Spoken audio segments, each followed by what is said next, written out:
ಬರೋದು ಬಂದುಬಿಟ್ಟಿದ್ದೀನಿ. ನಮ್ಮ ಅತ್ತೆ ಭಯವಾಗ್ತೈತಪ್ಪ. ಏನು ಮಾಡೋದು?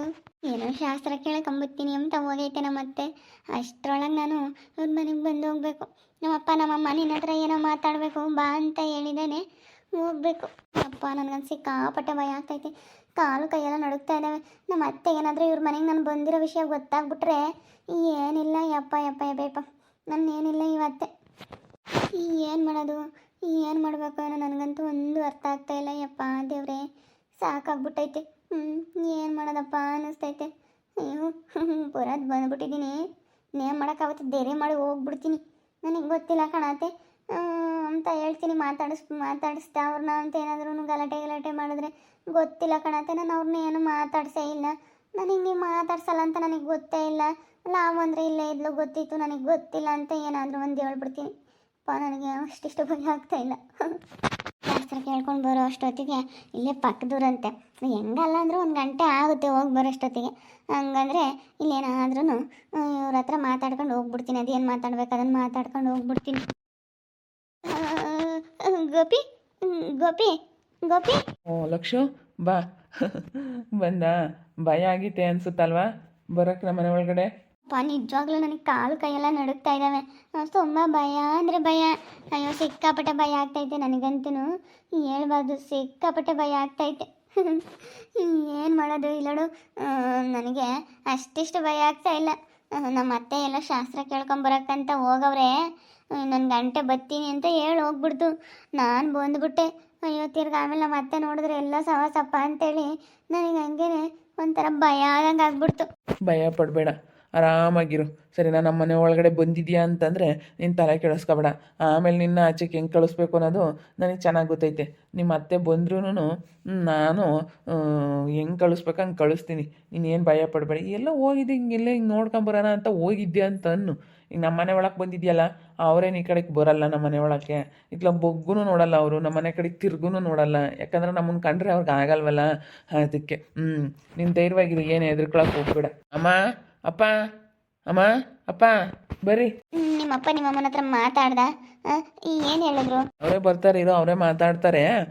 ಈಗ ನೀನು ಧೈರ್ಯವಾಗಿರು, ಹೆದರ್ಕೋಬೇಡ ಸರಿನಾ. ಧೈರ್ಯ ತಗೋ, ಫಸ್ಟು ಸ್ವಲ್ಪ ಸುಧಾರಿಸ್ಕೊ. ಒಂದು 5 ನಿಮಿಷ ನಿನಗೆ ಸಮಾಧಾನ ಮಾಡ್ಕೊ. ನಿನಗೆ ಒಂಥರ ಹಿಂಗಾಗ್ಬಿಟ್ಟೈತೆ ಅಂದರೆ ನಿನಗೆ ಸಮಾಧಾನ ಇಲ್ಲ, ಒಂಥರ ಭಯ ಭಯ ಭಯ ಭಯ ಐತೆ ಮನಸ್ಸಲ್ಲಿ. ಅದನ್ನು ಫಸ್ಟ್ ಸಮಾಧಾನ ಮಾಡಿ ಸ್ವಲ್ಪ ರಿಲ್ಯಾಕ್ಸ್ ತಗೋ. ಭಯ ಭಯ ಭಯ ಭಯ ಆಗ್ತೈತಿ ನನಗೆ. ಧೈರ್ಯವಾಗಿರಮ್ಮ, ಹೆದರ್ಕೋಬೇಡ, ಧೈರ್ಯವಾಗಿರು, ಏನಾಗಲ್ಲ. ಇಲ್ಲಿಗೆ ಮನೆ ಒಳಗೆ ಬಂದಿದ್ಯಾ ತಾನೆ, ಏನು ನೀನು ಭಯ ಪಡೋಂಥ ಅವಶ್ಯಕತೆ ಇಲ್ಲ. ಪಾಪ ಅವರು ಅತ್ತೆ ನೋಡ್ಬಿಟ್ರೆ ಯಾಕೆ ಅಂತ ಒಂಥರ ಭಯದಿಂದ ಬಂದಿರೋದು. ನೀವು ಬೇರೆ ಇದ್ದೀರಲ್ಲ, ಅದಕ್ಕೆ ಸ್ವಲ್ಪ ಅವಳಿಗೆ ಭಯ ಆಗ್ತೈತೆ. ಅದಕ್ಕೆ ಧೈರ್ಯವಾಗಿರು, ನೀನೇನು ಅಷ್ಟೊಂದು ಭಯ ಪಡಬೇಡ ಅಂತ ಹೇಳ್ತಾ ಇದ್ದೀನಿ. ನಾವಿದ್ದಾಗ ನೀನು ಯಾಕಮ್ಮ ಭಯ? ಸುಮ್ಕಿರ, ಅದೇನು ಬಂದ್ರು ನೋಡ್ಕೊಂಬನ, ಅದಕ್ಕೆ ಯಾಕೆ ಭಯ ಪಡ್ತೀಯ? ನಮ್ಮಪ್ಪ ನಮ್ಮಮ್ಮನ ಹತ್ರ ಎಲ್ಲ ವಿಷಯ ಮಾತಾಡಿದ್ದೀನಿ ಲಕ್ಷ. ನನ್ನ ಮದುವೆ ಆಗೋದಕ್ಕೆ ಇಷ್ಟ ಐತೆ ತಾನೆ, ಅದನ್ನೆಲ್ಲ ಹೇಳ್ಬಿಡು ನೀನು ನಮ್ಮಪ್ಪ ನಮ್ಮಮ್ಮನ ಹತ್ರ. ಅದಕ್ಕೆ ಅವಳನ್ನ ಕರೆದ್ಬಿಡ್ತೀನಿ, ಕೇಳ್ರಿ ಅಂತೇಳಿ ನಾನು ನಿನ್ನ ಕರೆಸಿರೋದು. ಅವಳು ನನಗೆ ಸಿಕ್ಕಾಪಟ್ಟೆ ಇಷ್ಟ ಐತೆ. ನಾನು ಇವಾಗ ಇವರೇನಾದರೂ ಮದುವೆ ಆಗಿಲ್ಲ ಅಂತಂದರೆ ನಾನು ಏನೋ ಒಂಥರ ಡಿಸಿಷನ್ ತಗೊಂಡಿದ್ದೆ ಬಿಡಿ. ಅದೇನಾದರೂ ಮಾಡ್ಕೋಬೇಕು, ನಾನು ಇರಲೇಬಾರ್ದು ಅಂತ ಅಂದ್ಕೊಂಡಿದ್ದೆ. ಆ ರೀತಿ ನನಗೆ ಬೇಜಾರು. ಈಗ ನಾನು ಬೇರೆ ಆ ಥರ ಹುಡುಗನ್ನೆಲ್ಲ ನಾನು ಆ ಥರ ಇಷ್ಟಪಡೋದಾಗಲಿ ಆ ಥರ ಎಲ್ಲ ಇಲ್ಲ ನನ್ನ ಮನಸ್ಸಲ್ಲಿ. ಹಂಗೆಲ್ಲ ಇದ್ದಿದ್ರೆ ನಾನಿಲ್ಲಿ ಬಲವಂತವಾಗಿ ಬಂದು ಇಲ್ಲೆಲ್ಲ ಇರೋಕ್ಕೆ ಹೋಗ್ತಾ ಇರಲಿಲ್ಲ. ಅದಕ್ಕೆ ಗೋಪಿಗೆ ಹೇಳಿದೆ, ಗೋಪಿ ಅವರೇ ಯಾರಾದ್ರೂ ಹುಡುಗ ಯಾರಾದರೂ ಗೊತ್ತಿದ್ರೆ ನಿಮಗೆ ನೀವು ಹೇಳಿ ನನಗೆ ಮದುವೆ ಮಾಡಿಸಿ ಅಂತ ಹೇಳಿದೆ. ಅದಕ್ಕೆ ಅವರು ಅವ್ರ ಮನಸ್ಸಲ್ಲಿ ಇರೋದು ಹೇಳಿದ್ರು, ನಾನು ನನ್ನ ಮನಸ್ಸಲ್ಲಿ ಇರೋದು ಹೇಳಿದೆ. ಇವಾಗ ನಾನು ಗೋಪಿಯವರು ಮದುವೆ ಆಗಬೇಕು ಅಂತ ಅಂದ್ಕೊಂಡಿದ್ದೀವಿ. ನನಗೆ ಮತ್ತೆ ಮಗನ ಆದಿನ ಮದುವೆ ಆಗೋದಕ್ಕೆ ಇಷ್ಟ ಇಲ್ಲ ನನಗೆ. ಯಾಕಂದರೆ ಆ ಅತ್ತೆ ಒಂಥರ ಮಾಡ್ತೈತೆ. ಇವಾಗ ಬೇರೆಯೇ ಅವಳ ಅಕ್ಕ ಮದುವೆ ಆದಾಗಿಂದನೂ ನೋಡು ಇವಳು ಮದುವೆ ಆದ್ಲಲ್ಲ ಅಂಥೇಳಿ ನನಗಂತೂ ಒಂಥರ ಮಾಡ್ತೈತೆ. ಇವಾಗ ಅಂತೂ ಅವಳನ್ನ ಸ್ವಲ್ಪ ಫ್ರೀಡಮ್ ಆಗಾದರೂ ಬಿಟ್ಟಿತ್ತು, ನನಗಂಗಿಲ್ಲ. ಯಾವಾಗಲೂ ಕೆಲಸ ಮಾಡಿಕೊಂಡು ಅಲ್ಲೇ ಇರಬೇಕು, ಎಲ್ಲೂ ಆಚೆ ಕಳಿಸೋದಿಲ್ಲ, ಏನಿಲ್ಲ. ಅಯ್ಯೋ ಒಂಥರ ಹೆಂಗೆ ನನಗೆ ನೆನ್ನೆಯಿಂದನೂ ಇವ್ರ ಹತ್ರ ಮಾತಾಡ್ದಂಗಿಂದ ಎಷ್ಟೋ ಸ್ವಲ್ಪ ಸಮಾಧಾನ ಆಗೈತೆ ಮನಸ್ಸಿಗೆ. ನೀನು ಮದುವೆ ಆದಮೇಲೆ ನಿಮ್ಮ ಮತ್ತೆ ಗಲಾಟೆ ಮಾಡ್ತಾಳೆ ಕಣಮ್ಮ. ಅವೆಲ್ಲನ ಅನುಸರಿಸ್ಕೊಂಡು ಹೋಗ್ಬೇಕು, ಧೈರ್ಯವಾಗಿ ಫೇಸ್ ಮಾಡ್ಬೇಕಂತದ್ದೆಲ್ಲನ ಧೈರ್ಯವಾಗಿ ಎದುರಿಸ್ಬೇಕು ನೀನು. ಈಗ ಮದುವೆ ಮಾಡ್ಕೊಂಬಿಟ್ರಲ್ಲ ನೋಡು, ನನ್ನ ಮಗ ಮದುವೆ ಮಾಡ್ಕೊಂಬಂತ ಹುಡುಗಿನ ಇವ್ರು ಮದುವೆ ಮಾಡ್ಕೊಂಡ್ರಲ್ಲ ಅಂಬ ಒಂದು ಸಿಟ್ಟಿಗೆ ನಿಮ್ಮ ಅತ್ತೆ ಗಲಾಟೆ ಮಾಡುತ್ತೆ. ಅದೆಲ್ಲ ನಿನ್ನ ಮನ್ಸಿಗೆ ಬೇಜಾರತ್ ಮಾಡ್ಕೊಂಬೋದಾಗಲಿ, ನಿಮ್ಮ ಅಪ್ಪ ನಿಮ್ಮಮ್ಮ ಹಂಗಂದ್ರು ಹಿಂಗಂದ್ರು ಯಾರು ಏನಂದ್ರೂ ನೀನು ತಲೆ ಕೆಡಿಸ್ಕೊಂಬಂಗೆ ಧೈರ್ಯವಾಗಿ ಎಲ್ಲ ಎದುರಿಸೋದಾದರೆ ನನ್ನ ಮಗನ ಮದುವೆ ಆಗಮ್ಮ, ಸರಿನಾ? ಈಗ ಏನಿದ್ರು ನಿನ್ನ ಮನಸ್ಸಿನಾಗ ಈಗಲೇ ಹೇಳ್ಬಿಡು, ನಮಗೂ ಒಬ್ಬನೇ ಮಗನೇ, ಇನ್ನೊಬ್ರಿಲ್ಲ ಮತ್ತೊಬ್ರಿಲ್ಲ ಏನಿಲ್ಲ. ಅದಕ್ಕೆ ನಮಗೂ ಇವನ ಜೀವನ ಚೆನ್ನಾಗಿರೋದು ಮುಖ್ಯ, ಚೆನ್ನಾಗಿರ್ಬೇಕು ಅನ್ನೋದು ನಮಗೂ ಭಾಳ ಆಸೆ ಐತೆ. ಅದಕ್ಕೋಸ್ಕರ ನೀನು ಒಟ್ಟಿನಲ್ಲಿ ಧೈರ್ಯವಾಗಿ ಇದ್ಕೊಂಡು ಹೋಗಬೇಕು. ನಾನು ಇವ್ರನ್ನ ಮದುವೆ ಒಂದು ಆಗಿಬಿಟ್ರೆ ನಾನು ನಮ್ಮ ಅತ್ತೆನ ಎದುರಿಸೋದು ಗೊತ್ತೈತೆ. ನಮ್ಮ ಅತ್ತೆ ಬಾಯಿ ಮುಚ್ಕೊಂಡು ಸುಮ್ಮನಾಗಬೇಕು. ನಾನು ಹಂಗೆ ನಾನು ಧೈರ್ಯವಾಗಿ ಎದುರಿಸ್ತೀನಿ ಬಿಡಿ. ನಾನು ಆ ರೀತಿ ಎಲ್ಲ ಯಾವತ್ತು ಇದು ಮಾಡ್ಕೊಳಕ್ಕಲ್ಲ. ಇವ್ರು ನನ್ನ ಮದುವೆ ಆಗಿಬಿಟ್ರೆ ನನಗೆ ಅದೇ ಒಂಥರ ಧೈರ್ಯ, ಅದಕ್ಕಿಂತ ದೊಡ್ಡ ಧೈರ್ಯ ನನಗಿನ್ನೇನು ಇಲ್ಲ ಅಷ್ಟೇ. ನನಗೆ ಇವರು ಮದುವೆ ಆಗಿಬಿಟ್ರೆ ನಾನು ಧೈರ್ಯವಾಗಿರ್ತೀನಿ. ನನಗೆ ತುಂಬಾ ಇಷ್ಟ ಐತೆ. ಪ್ಲೀಸ್ ನನಗೆ ಇವ್ರ ಜೊತೆ ಮದುವೆ ಮಾಡಿಸಿ. ನಾನು ಅದಕ್ಕೆ ಹೇಳಬೇಕು ಅಂತಲೇ ಬಂದೆ, ನಿಮ್ಮ ಹತ್ರನೇ ಮಾತಾಡಬೇಕು ಅಂತಲೇ ಬಂದೆ. ಪ್ಲೀಸ್ ನನಗೆ ಮದುವೆ ಮಾಡಿಸಿ. ನನಗೆ ಅವನು ಮದುವೆ ಆಗೋದಕ್ಕೆ ಇಷ್ಟ ಇಲ್ಲ. ನನಗೆ ಒಂಥರ ಹಿಂಗೆ ಅಂದರೆ ಅವನೊಂಥರ ಹಿಂಗೆ ಓವರಾಗಿ ಆಡ್ತಾ ಇದ್ದಾನೆ. ನನಗೆ ಒಂಥರ ನೆನ್ನೆಯಿಂದಲೂ ಹಂಗೇನೆ ಯಪ್ಪ, ಒಂಥರ ಹಿಂಗೆ ಮುಟ್ಟೋದು, ಅವನು ಮಾತಾಡಿಸೋದು, ಅವ್ನು ಮಾತಾಡೋ ರೀತಿ ಆಗಿರ್ಬೋದು, ಅದೆಲ್ಲ ನನಗೆ ಇಷ್ಟನೇ ಆಗ್ತಾಯಿಲ್ಲ. ಸಿಕ್ಕಾಪಟ್ಟೆ ಬೇಜಾರಾಗ್ತೈತೆ. ಏನು ಮಾಡೋದು ಏನೋ ಒಂದು ಅರ್ಥ ಆಗ್ತಾಯಿಲ್ಲ. ಹೋಗತ್ತಾ ನನಗೆ ಸಾಕಾಗ್ಬಿಟ್ಟೈತೆ. ಅದಕ್ಕೆ 15 ದಿವಸ ಮದುವೆ ಐತೆ, ಅಷ್ಟರೊಳಗೆ ಮದುವೆ ಮಾಡಿಸ್ಬಿಡಿ.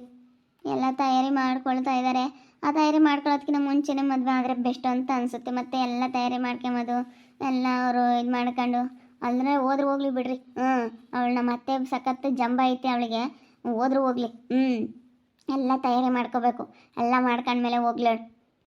ಸರಿ ಆಯ್ತು ಕಣಮ್ಮ, ಹೇಳಿದ್ಯಲ್ಲ, ನಮಗೂ ಇಷ್ಟನೇ, ನಮಗೂ ಒಬ್ಬನೇ ಮಗನೇ. ನಾವೆಲ್ಲ ಬೇರೆ ಕಡೆಗೆ ನೋಡಿದ್ವಿ. ಅವರು ಯಾಕೆ ಅವ್ರ ಅಪ್ಪ ಒಪ್ತಿಲ್ಲ, ಇನ್ನು ಚಿಕ್ಕ ವಯಸ್ಸು, ನಾವಿನ್ನೂ ಮಾಡಲ್ಲ ಅಂತ ಇದ್ದಾರೆ. ಅದಕ್ಕೆ ಅತ್ತ ನಿನ್ನೆ ಮದುವೆ ಮಾಡ್ಕೊಂತೀವಿ, ಚೆನ್ನಾಗಿ ಇಟ್ಕೊಂಡು ಹೋಗು, ಸರಿನೇ? ಏನು ಬಂದ್ರೂ ಈಗ ಕಷ್ಟ ಸುಖ ಅದನ್ನೆಲ್ಲ ಅನುಸರಿಸ್ಕೊಂಡು ಚೆನ್ನಾಗಿತ್ಕೊಂಡು, ನಮಗೂ ಒಬ್ಬನೇ ಮಗ, ನೀನು ಚೆನ್ನಾಗಿದ್ರೆ ನಾವು ಚೆನ್ನಾಗಿದ್ದಂಗೆ, ಎಲ್ಲ ಚೆನ್ನಾಗಿ ಹೊಂದಾಣಿಕೆಯಿಂದನ ಚೆನ್ನಾಗಿ ಇಟ್ಕೊಂಡು ಹೋಗ್ಬೇಕು. ನನ್ನ ಮಗ ಮಾತ್ರ ಇನ್ನೂವರೆಗೂ ಹೇಳಮ್ಮ, ಊರಾಗ ಯಾರು ತಗನ ಕೇಳಿಕೆ ಬಾ, ಒಬ್ರು ಕುಟಕ್ಕೆ ಒಬ್ರು ತಂಟೆ ಹೋದಾನಲ್ಲ, ಏನಿಲ್ಲ. ನನಗೂ ಗೊತ್ತು, ಅವನೇ ಬೈಕೊಂತ ಇರ್ತಾನೆ ಅವ್ರ ಅಮ್ಮನ ಹತ್ರ ಯಾವಾಗ್ಲೂ. ಅವನು ಅಜ್ಜಪ್ಪ ಅವ್ನ ಮದುವೆ ಆಗಲ್ಲ, ಅವ್ನು ಯಾರು ಮದುವೆ ಆಗ್ತಾರೆ ಹಂಗೆ ಹಿಂಗೆ ಅಂತ ಅವ್ನು ಯಾವಾಗಲೂ ಮಾತಾಡ್ತಿರ್ತಾನೆ. ಅವ್ರ ಅಮ್ಮನ ಹತ್ರ ಯಾವಾಗಲೂ ಇವನು ವಿಶ್ವನೇ ಮಾತಾಡ್ತಿರ್ತಾನೆ.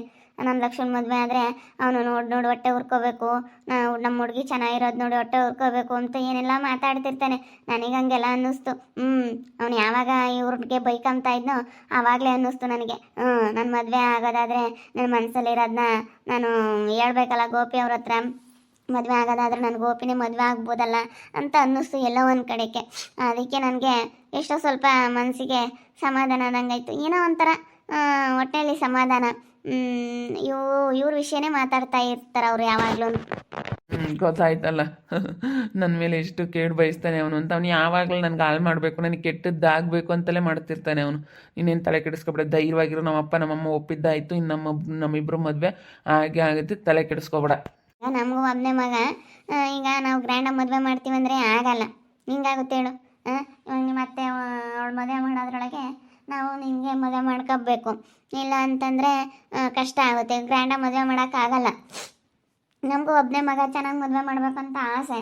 ಆದರೆ ಇವಾಗ ಹಿಂಗಿರೋದ್ರಿಂದ ಈಗ ಎಲ್ಲಾದ್ರೂ ದೇವಸ್ಥಾನ ಹತ್ರ ಹೋಗಿ ಮದುವೆ ಮಾಡ್ಕೊಂಬಂದ್ಬಿಡೋಣ, ಆಮೇಲೆ ಮನೆ ಹತ್ರ ಫಂಕ್ಷನ್ ಮಾಡೋಣ ಅಂತ ಹಂಗೆ ಆ ರೀತಿ ನಿರ್ಧಾರ ಮಾಡೋಣ ಕಣಮ್ಮ. ಹಿಂಗೆ ಮಾಡಿದ್ರೆ ಆಯಿತು ಬಿಡು ಸೇವಂತಿ. ಈಗ ಎಲ್ಲನೂ ಮದುವೆ ಮಾಡ್ಕೊಂಬರೋಣ, ಕರ್ಕೊಂಡೋಗಿ ನೀನು ನಿಮ್ಮ ಅಣ್ಣ ನಿಮ್ಮ ಅತ್ತಿಗೆಗೆ ಯಾರಿಗಾನ ಹೇಳು, ಲಸ್ಮಕ್ಕಾಯಿಗೂ ಹೇಳೋಕ್ಕಾಗುತ್ತೆ, ಅದು ಬರಲಿ. ಹಿಂಗೆ ಎಲ್ಲರಿಗೂ ನಾವೊಂದು 4-5 ಜನಕ್ಕೆ ಕರ್ಕೊಂಡೋಗಿ ಕಾರ ಯಾತನ ಮಾಡ್ಕೊಂಡು ಎಲ್ಲನೂ ದೇವಸ್ಥಾನ ಹತ್ರ ಮದುವೆ ಮಾಡ್ಕೊಂಡು ಕರ್ಕೊಂಬಂದು ಆಮೇಲೆ ಬೇಕಾದ್ರೆ ಇಲ್ಲಿ ಫಂಕ್ಷನ್ ಮಾಡೋಕ್ಕಾಗುತ್ತೆ. ಎಲ್ಲಾರನ್ನೂ ಕರೆದು ಎಲ್ಲ ಬೀಗ್ರೂಟನ ಏನೋ ಒಂದು ಮಾಡೋಕ್ಕಾಗುತ್ತೆ. ಎಲ್ಲ ಇವರಪ್ಪ ಇರಮ್ಮ ಇನ್ನು ಹೇಳಿ ಕಳಿಸಿ ಮಾಡೋಕ್ಕಾಗುತ್ತೆ. ನಮ್ಮಮ್ಮ ಅಂತ ಖಂಡಿತ ಬರುತ್ತೆ. ನಮ್ಮಮ್ಮಗೆ ಇಷ್ಟನೇ ಇಲ್ಲ. ಆದ್ರೆ ನಮ್ಮಮ್ಮನ ಪರಿಸ್ಥಿತಿ, ನಮ್ಮ ಅಪ್ಪನ ಕಷ್ಟ ಅರ್ಥ ಮಾಡಿಕೊಂಡು ನಾನು ನಮ್ಮಮ್ಮ ತುಂಬ ಬಲವಂತವಾಗಿ ಇಲ್ಲಿ ಬಂದು ಇಲ್ಲಿ ಇರೋದಕ್ಕೆ ಬಂದಿರೋದು. ನನಗಂತೂ ಇಷ್ಟನೇ ಇಲ್ಲ. ಅವನೊಂಥರ ಆಡ್ತಾ ಇದ್ದಾನೆ, ಅವ್ನ ಬುದ್ಧಿನೇ ಇಷ್ಟ ಆಗ್ತಾಯಿಲ್ಲ. ಏನು ಮಾಡೋದು, ಏನು ಮಾಡೋಕ್ಕಾಗಲ್ಲ ಅಂತ ಅನುಸರಿಸ್ಕೊಂಡಿರೋದಷ್ಟೇ. ನಮ್ಮ ಮನೆ ಪರಿಸ್ಥಿತಿಗಳು ಹೆಂಗೆ ಬರ್ತಾವ ಹಂಗೆ ಹೋಗ್ತಿರ್ಬೇಕು. ಕಷ್ಟ ಬಂದಾಗ ಹಂಗೆ ಅನ್ಸೋದು, ಏನು ಮಾಡೋಕ್ಕಾಗಲ್ಲ. ಧೈರ್ಯವಾಗಿರು, ಧೈರ್ಯವಾಗಿರು. ಬಾ ಊಟ ಮಾಡ್ಬಾ, ಊಟ ಮಾಡ್ಕೊಂಡು ಹೋಗ್ಮಂತೆ. ಊಟ ಮಾಡಬೇಕು, ಇನ್ನು ಹೋಗಿ ಮಾಡ್ತೀನಿ. ಬಾ ಊಟ ಮಾಡೋಕ್ಕಾಗಲ್ಲ, ಜಾಸ್ತಿ ಖಾರ ಹಾಕಿರ್ತಾರೆ ನಮ್ಮ ಅತ್ತೆ ಅಂತೀಯ. ನಮ್ಮಮ್ಮ ಚೆನ್ನಾಗಿ ಮಾಡ್ತೈತೆ, ಖಾರ ಖಾರ ಹಾಕಲ್ಲ, ಸಾಂಬಾರು ಬಿಸಿಲು ಅಲ್ಲ. ನಾನು ನಮ್ಮಪ್ಪ ಖಾರ ಜಾಸ್ತಿ ತಿನ್ನಲ್ಲ, ಖಾರ ಮಾಡಲ್ಲ ನಮ್ಮಮ್ಮ. ಬಾ ಊಟ ಮಾಡುವಂತ, ಊಟ ಮಾಡ್ಕೊಂಡೆ ಹೋಗ್ಮಂತ ಬಾ. ಸ್ವಲ್ಪ ಲೇಟ್ ಆದ್ರೆ ಪರವಾಗಿಲ್ಲ, ನಾನು ಕಳಿಸ್ತೀನಿ. ಹಿಂಗೆ ಸುಮ್ಮನೆ ಹಿಂಗೆ ಹೋಗಿದ್ದೆ ಕಣಂತ ಹಿಂಗೆ ಓಡಾಡ್ಕೊಂಬರಕ್ಕಂತ ಹೇಳಿ ಅಂತ ಅನ್ನು ಅಷ್ಟೇ. ನೀನೇನು ತಲೆ ಕೆಡಿಸ್ಕೊಬೇಡ, ಬಾ ಊಟ ಮಾಡ್ಕೊಂಡೆ ಹೋಗ್ಬಾ. ನಾನೆಲ್ಲ ಹೊರಗೆ ಕಳ್ಸೋದು ಗೊತ್ತೈತೆ. ಅವ್ರ ಅಪ್ಪ ಅವ್ರ ಅಮ್ಮನ ಹತ್ರ ಕೊನೆಗೂ ಮಾತಾಡಿ ಎಲ್ಲ ಮದುವೆ ಅದೆಲ್ಲ ಮಾತಾಡಿದ್ವಿ. ಅವರು ಒಪ್ಕೊಬಿಟ್ರು. ನನಗಂತೂ ಸಿಕ್ಕಾಪಟ್ಟೆ ಇವಾಗ ಒಂಥರ ಧೈರ್ಯ ಬಂದಂಗೆ ಆಯಿತು, ಖುಷಿ ಆದಂಗೆ ಆಗ್ತೈತೆ ಇವಾಗ. ಆದರೆ ಮನಸ್ಸಲ್ಲಿ ಸ್ವಲ್ಪ ಭಯ ಐತೆ ಅಷ್ಟೇ, ಅದಕ್ಕೆ ನನ್ನ ಫೇಸ್ ಈ ರೀತಿ ಐತೆ. ಮನಸ್ಸಲ್ಲಿ ಸ್ವಲ್ಪ ಭಯ ಐತೆ, ನಮ್ಮ ಅತ್ತೆ ನೋಡಿಬಿಟ್ರೆ, ನಮ್ಮ ಅತ್ತೆ ಬಂದುಬಿಟ್ರೆ ಅಂತೇಳಿ ಒಂದು ಸ್ವಲ್ಪ ಭಯ ನನಗೆ ಅಷ್ಟೇ. ಏನು ಮಾಡೋದು, ಆಗೋವರೆಗೂ ಅಷ್ಟೇ ಸ್ವಲ್ಪ ದಿನ.